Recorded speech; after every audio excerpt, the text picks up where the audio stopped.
जय मां मंगला गौरी। सावन के मंगलवार को मां मंगला गौरी का व्रत पूजन किया जाता है। सुहागिन महिलाएं जो होती हैं अपने पति की लंबी उम्र और अच्छे स्वास्थ्य के लिए ये व्रत रखती हैं और कुंवारी कन्या अच्छा वर पाने के लिए या फिर जल्दी से शादी में उनकी बाधाएं आती है तो जल्दी से शादी होने के लिए वो ये भी व्रत रखती हैं। तो कुंवारी कन्याएं व्रत कैसे रखेंगी? जैसे कि मान लीजिए आप ऊंचे लेवल की पूजा नहीं कर सकते, आपके पास ज्यादा सामग्री नहीं है, आप सामान आपके पास ज्यादा नहीं है, जैसे कि लड़कियां हैं वो कम लेवल में पूजा कैसे करेंगी। और जैसे मान लीजिए कि ये मैं अपने डियर गर्ल्स के लिए बना रही हूँ, जैसे कि जो हॉस्टल में रहती हैं या फिर रूम रेंट पे रहती हैं, वो इस स्थिति में कैसे पूजा करेंगी, क्योंकि उनके पास तो ज्यादा सामग्री नहीं होती है, समय नहीं होता है, रूम वाले पे ज्यादा सामान नहीं होती या फिर हॉस्टल में ज्यादा सामग्री उनके पास नहीं है, तो उनका वो व्रत कैसे करेंगी, उद्यापन कैसे करेंगी और व्रत कितना कितना वो करेंगी, संपूर्ण जानकारी आज की वीडियो में दूंगी। वीडियो को फुल वॉच जरूर कीजिएगा। और देखिए जिस दिन भी अपना व्रत होगा यानी कि 4 अगस्त को पहला मंगलवार आपका पड़ रहा है और सुहागिन महिलाएं जो है 1-2 दिन पहले ही हाथों में मेहंदी लगा ले, और जो कि सावन का महीना है तो हरे पीले लाल रंग की चूड़ियां जरूर पहने, और लड़कियां है तो हाथों में मेहंदी लगाए, वरना कोई बात नहीं, क्योंकि लड़कियां पढ़ने वाली होती हैं, हाथों में मेहंदी थोड़ा सा अच्छा नहीं लगता है, तो आप थोड़ी सी बिंदी जरूर मेहंदी के ले आके अपने हाथों में जरूर सजाएं लड़कियां। और देखिए कहीं भी अपने जगह पे जहां भी आपको एक कोना मिल जाए, अलमारी मिल जाए, जो भी जगह आपके हॉस्टल रूम में है तो उसको साफ कर ले और छोटा सा एक आसन लगा लें, चौकी हो या फिर किसी भी जगह एक अच्छे से साफ करके लाल रंग का वस्त्र जरूर बिछा ले, या फिर कोई दुपट्टा हो तो वो भी वहां पे बिछा ले। और देखिए यहाँ पे हमने शिव परिवार की फोटो की प्रतिमा यहाँ पे विराजमान किया है। देखिए अगर माँ गौरा का आपके पास फोटो नहीं है तो शिव परिवार की फोटो भी विराजमान कर सकते हैं, या फिर फूलों का आसन देके। और देखिए शिव परिवार की फोटो भी अगर आपके पास नहीं है तो सुपारी से ही उनका नाम का आवाहन करके उनकी प्रतिमा बना सकते हैं। तो देखिए यहाँ पे आप 1 या फिर 2 सुपारी लाएं, जिसमें एक गणेश जी का पूजन करेंगे उनका नाम लेके और एक माँ गौरा का नाम लेंगे। तो 2 सुपारी हो सके तो ले आए, फोटो नहीं है तो कोई बात नहीं, सुपारी से ही उनका पूजन जरूर करें।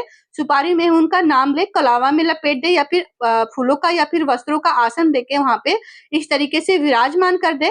और देखिए हमने माँ गौरा को यहाँ पे विराजमान कर लिया है। और देखिए कलश स्थापना किया जाता है, तो कलश स्थापना में चावलों की ढेरी के अष्टदल कमल बनाए जाते हैं, पीतल के लोटे में गंगा जल भर के उसमें कलश स्थापना करेंगे। तो देखिए यहाँ पे मैं एक अलग से छोटा सा कलश स्थापना करी हूँ, सूक्ष्म कलश बोलते हैं जिसके हम।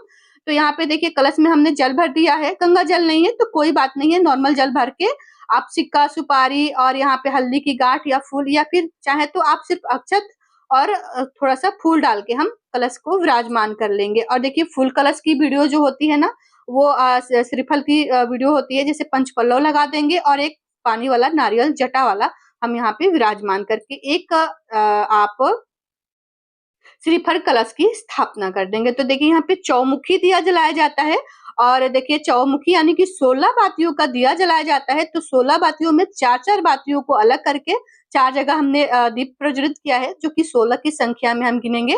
तो 4, 4, 8, 4, 12, 4, 16 हो गया। तो 16 की संख्या में हमने यहाँ पे दीपक प्रज्वलित किया है। घी में या फिर तिल के तेल में आप दीपक प्रज्वलित कर सकती हैं। और देखिए यहाँ पे सभी को हम वस्त्र स्वरूपी कलावा अर्पित करेंगे। तो देखिए माँ गौरा को हम यहाँ पे कलावा अर्पित कर दिए, शिव परिवार को वस्त्र स्वरूपी कलावा अर्पित करेंगे, चुनरी अर्पित करेंगे, और जनेऊ है तो जनेऊ भी अर्पित कर सकते हैं। देखिए ये मैं उन लड़कियों के लिए बना रही हूँ जिनके पास ज्यादा सामग्री नहीं है, समय नहीं है।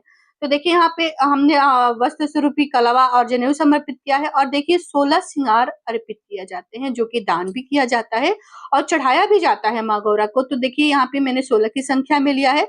कुछ सामग्री इसमें हम अपने लिए भी थोड़ा बहुत अर्पित करेंगे, जैसे सिंदूर, मेहंदी, महावर, चूड़ियां हो गई, तो कुछ अपने लिए भी रख सकते हैं और कुछ दान के लिए भी इसमें हम रख सकते हैं। साथ में हम कुछ दक्षिणा रखेंगे। और देखिए अगर आपके पास 16 सामग्री नहीं है तो आप लड़कियां जो होती हैं वो 5 सामग्री भी यहाँ पे रख सकती हैं, जैसे कि बिंदी, सिंदूर, आलता हो गया, चुनरी हो गई, मेहंदी हो गई, इस तरीके से आप 5 सुहाग सामग्री रख दीजिएगा। और देखिए यहाँ पे सभी को हम चंदन से और रोली से तिलक लगा देंगे। तो गणेश जी को रोली से चंदन, माता पार्वती जी को रोली चंदन से तिलक, गौरा माता को रोली चंदन से तिलक लगा देंगे। डियर लड़कियों के लिए मैं ये बना रही हूँ खासकर वीडियो। देखिए कला जो हमने सुपारी अर्पित किया था माँ गौरा को, तो उनको विधि विधान से हम उनको पूजन करेंगे। और देखिए सिंदूर आप जरूर, चाहे लड़कियां हो और या फिर चाहे सुहागिन महिला, सिंदूर जरूर अर्पित कीजिएगा माँ गौरा को, क्योंकि इस समय आपको मन वांछित वर की प्राप्ति के लिए आप ये पूजन कर रहे हैं। तो देखिए अगर सुहागिन औरतें जो होती हैं, महिलाएं हो, वो सुहाग अर्पित करेंगी, और आप सुहाग उतना ही अर्पित करेंगी जितना भी उनसे वो सुहाग ले सके, यानी कि सुहाग ले आ जाता है माँ गौरा से। और लड़कियां सिर्फ सुहाग अर्पित करेंगी, वो सुहाग नहीं लेंगी। जैसे कि उनकी शादी नहीं हुई है तो वो मन में भाव करेंगे कि हे माँ गौरा, आप हम पे कृपा करें। और देखिए फल में जो है, कहा जाता है कि 16 की संख्या में फल अर्पित किए जाते हैं। जैसे आम हो गए, जैसे ऋतु फल हो गए, केला हो गए। तो 16 की संख्या में अगर आप अर्पित नहीं करते हैं तो 5 की संख्या में आप जरूर अर्पित करें, क्योंकि देखिए जितना हमारा समर्थ होता है हमें उतना ही करना चाहिए। तो यहाँ पे 5 मैंने केले ले लिए और 2 मैंने मैंगो ले लिए हैं। तो इस तरीके से देखिए आप फल अर्पित कर दीजिएगा, या तो 16 की संख्या में फल अर्पित कीजिएगा। यहाँ पे मैं कुछ मिठाइयाँ ले रही हूँ, 4 की संख्या में मैंने मिठाइयाँ लिया है। 4 और 16 की विशेष महत्व होता है माँ गौरा में। तो यहाँ पे आप हलवा पूड़ी बना सकती हैं, या फिर कोई भी बाजार से मंगाई हुई मिठाई रख सकती हैं, और बताशे भी रख सकती हैं, मिश्री भी रख सकती हैं, गुड़ रख सकती हैं, मीठा में जो भी आपको मिल जाए। तो यहाँ पे मीठा रखा जाता है, इसी को शाम के समय पारण किया जाता है। तो यहाँ पे माँ पार्वती जी को, गणेश जी को हमने लाल फूल समर्पित किया है। शंकर जी को यहाँ पे धतूरे, बेलपत्र, भांग, जो भी उनकी प्रिय चीजें होती हैं शंकर भगवान को, जो कि जैसे आपने शंकर भगवान की परिवार सहित प्रतिमा स्थापित किया है तो साथ में हम उनका पूजन करेंगे।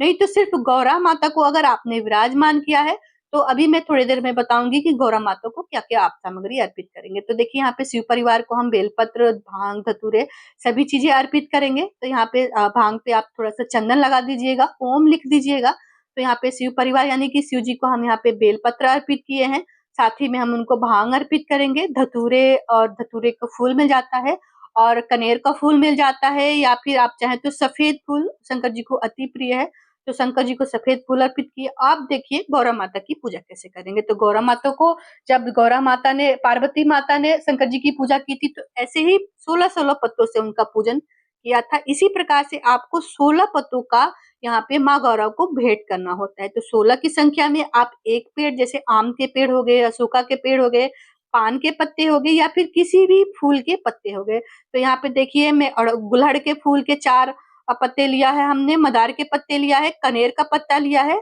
और साथ में हमने 4 धतूरे के पत्ते लिए। 4 आप चाहें तो मोगरे के पत्ते ले सकते हैं, यानी कि 16 की संख्या में हमने पत्ते अर्पित किया है, और 16 की संख्या में आपको फूल अर्पित करने हैं। अगर मिल जाता है तो 16 की संख्या में एक कलर के या फिर 4-4 रंग के अलग अलग तरीके से अगर आपको फूल मिल जाते हैं तो यहाँ पे 16 फूल अर्पित कीजिए, वरना आप 5 फूल भी अर्पित कर सकते हैं। जितना आपको मिल जाता है आप अर्पित कीजिएगा। ये चीजें बहुत आसानी से मिल जाती हैं। और माँ गौरा को अलग से हम यहाँ पे जल समर्पित करेंगे। मीठा हमने भोग अर्पित किया है, तो उसके बाद देखिए हमको सभी को तिल और अक्षत जरूर समर्पित करेंगे। माँ गौरा को अक्षत तिल समर्पित कीजिएगा, और शंकर जी को, गणेश जी को अति प्रिय है, तो उनको सभी को तिल और अक्षत जरूर समर्पित कीजिएगा। उसके बाद बहुत ही प्रेम पूर्वक हम यहाँ पे, अगर आपके पास डियर गर्ल्स अगर धूप है तो आप धूप जरूर दिखाइएगा। तो यहाँ पे हमने धूप दिखा दिया है। अब बात करते हैं कि आपको 16 बातियों का कब दीपदान करना है। तो आप उद्यापन के दिन कर सकती हैं, या फिर आप हर मंगलवार को 16 बातियों का दीपदान अलग से कर सकती हैं। यहाँ पे थोड़ा सा हाथ में हम फूल लेके कथा सुन लेंगे, नेट पे आपको कथा मिल जाएगी। और कथा सुनना बहुत ही जरूरी होता है हर व्रत में, तभी व्रत पूरा होता है। और देखिए यहाँ पे मैंने 16 बातियों का दीपक जलाया था, तो इसी से हम आरती कर लेंगे, या फिर अलग से आटे का दिया बना के 16 अलग बातियों का आरती कर सकते हैं। या फिर देखिए हम यहाँ पे सिर्फ कपूर की आरती करेंगे। जैसे कि मान लीजिए कि लड़कियों के पास दीप नहीं है, बाती नहीं है, घी नहीं है, तो उस स्थिति में एक प्लेट ले लेंगी। वैसे उनके पास प्लेट तो वैसे ही होगा, उस प्लेट में एक कपूर रख के और आरती कर लेंगे। आरती जरूर करनी है आपको, कपूर से जरूर आरती कीजिएगा, क्योंकि उसमें ज्यादा सामग्री की जरूरत नहीं होती है। तो देखिए हम यहाँ पे कपूर से आरती कर लेंगे। दिया आप नहीं जलाते हैं तो कोई बात नहीं, सिर्फ आप कपूर लेते हैं, और 16 चाहे तो आप 16 कपूर की आरती भी कर सकते हैं। 16 कपूर ले लीजिएगा, उसे माँ मंगला गौरी की आरती कर दीजिएगा। आरती में आपको कोई भी आरती अगर नहीं आती है तो आप सिर्फ गणेश जी की आरती कर सकते हैं। नेट से सुन लीजिएगा, आरती के समय लगा दीजिएगा, तो नेट से आप आरती बोल लीजिएगा, शंकर जी की आरती कर लीजिएगा। तो इस तरीके से देखिए हम 16 कपूर की आरती कर लेंगे, या फिर एक कपूर की, इस तरह से हम आरती कर लेंगे। आरती करने के बाद देखिए दीपक को जल वार दीजिएगा, ठंडा कर दीजिएगा, और हाथ जोड़ के पूजा में कमियों की क्षमा याचना करिएगा। और देखिए अगर सुहागिन महिलाएं हैं आप तो यहाँ पे आप सुहाग लेने की विधि पूरी कर लीजिएगा। तो 5 बार जितनी बार आप माँ गौरा को सिंदूर अर्पित किए होंगे, इस प्रकार से आप सुहाग जरूर ले लीजिएगा माँ गौरा से। और लड़कियां हैं तो इस पार्ट को आप स्किप जरूर कर दीजिएगा। तो देखिए इस तरीके से लड़कियां और सुहागिन महिलाएं जरूर पूजा कर लीजिएगा। और हाथ जोड़ के पूजा में कमियों की क्षमा याचना करिएगा। और आंखें बंद करके अपने मन में जो भी इच्छा है वो इच्छा प्रकट जरूर करिएगा यहाँ पे, कि किस इच्छा से आपने ये व्रत शुरू किया है, कितना व्रत करेंगी। तो इस तरीके से देखिए दीपक जब आपका शांत हो जाए, जो भी भोग प्रसाद है उठा के घर में सभी को बांट दीजिएगा। कुछ प्रसाद आप अपने लिए भी लीजिएगा। जब शाम के यहीं पे धूप दीप दिखाइएगा तो व्रत खोलिएगा खा के। और जो मिठाइयाँ है वो भी अपने घर में बांट दीजिएगा। ये भी आप अपने शाम के पारण के समय खा सकते हैं। हलवा पूड़ी जो आपने बनाया है वो भी खा लीजिएगा। हलवा पूड़ी नहीं बनाया तो मीठे के तौर में ये खा सकते हैं। फल दूध वगैरह चाय वगैरह पी सकते हैं। और जो चौकी है आपको वैसे ही रखनी है। जो लोटे में आपने जल रखा है आपको वैसे ही रखनी है। अगले दिन चौकी उठा लीजिएगा। जो सुहाग की सामग्री है वो आपको हर मंगलवार को यही सुहाग की सामग्री यहीं पे समर्पित करनी है। इसी प्रकार से आपको पूजन करनी है। और जब आपका उद्यापन हो जाएगा, यानी कि 16 मंगलवार हो गए, 4 मंगलवार के उद्यापन हो गए या फिर 5 साल के मंगलवार के उद्यापन हो गए, तो इस प्रकार से आप जितनी भी सामग्री है वो आप मंदिर में लड़कियां दान कराएंगी किसी भी पंडित को, या फिर अपने घर पे किसी भी सुहागिन महिलाओं को ये दान कर दीजिएगा। कुछ दक्षिणा रख दीजिएगा। और एक चुनरी रख दीजिएगा। चुनरी नहीं है तो इस तरीके से ब्लाउज का पीस रेड कलर का रख दीजिएगा। वरना वस्त्र स्वरूप में थोड़ा सा आप एक इंसान के बाद में इतना अब कलावा रख के 5 या फिर 16 सामग्री दान कर दीजिएगा। या फिर 16 सुहागिनों को आप 16 पोटली बना के थोड़ा सा उसमें दक्षिणा रख के दान कर दीजिएगा। और पंडित जी को कुछ दक्षिणा मंदिर में दान कराइएगा। इस प्रकार से देखिए। और जो भी महिलाएं हैं वो अपने सासू माँ को ये दान कर सकती हैं। घर में किसी भी बड़े लोगों को दान कर सकती हैं। और देखिए ये अगर आपके पास कोई सुहागिन महिलाएं नहीं मिलती है तुरंत करंट टाइम में, तो इस चीज को आप जल से मिनस के आप रख दीजिएगा। जब वो महिलाएं आपसे मिलेंगी तो आप उनको दान कर दीजिएगा। इस प्रकार से देखिए आप उद्यापन भी कर लेंगे। और देखिए खाने में क्या होता है, शाम के समय धूप दीप दिखा के यहीं पे कुछ भी मीठा भोजन खा लीजिएगा। और देखिए लड़कियों का क्या है, अगर उनको जैसे भोजन नहीं मिलता है तो आप शुद्ध सात्विक भोजन भी कर लीजिएगा। शाम के समय माँ गौरा से क्षमा याचना कीजिएगा, क्योंकि पॉसिबल नहीं हो पाता है अनजान जगह दूसरे के घर में ये सब चीजें करना। तो आप देख लीजिएगा। आई होप आपको वीडियो समझ में आई होगी। कुछ पूछना होगा तो कमेंट में जरूर पूछिए। और डियर गर्ल्स, मैं आपके रिक्वेस्ट पे आपके लिए ये वीडियो बनाई हूँ। अगर इसमें भी आपको कुछ समझ नहीं आता है तो फिर आप मुझसे कमेंट के द्वारा पूछ सकती हैं। तो मैं आपके प्रश्नों के जवाब जरूर दूंगी। आई होप आपको वीडियो सारी समझ में आई होगी, डिटेल आपको समझ में आया होगा। इतनी जरूर जरूर करिएगा, क्योंकि देखिए हम अपने सामर्थ्य के अनुसार ही कोई व्रत रखते हैं। तो वीडियो पे नए हैं तो चैनल को जरूर सब्सक्राइब करिएगा। कमेंट बॉक्स में हर हर महादेव जरूर लिखिएगा। वीडियो देखते देखते लाइक भी जरूर करिएगा। मिलती हूँ आपको दूसरी वीडियो में। जय श्री कृष्ण, राधे राधे, हर हर महादेव।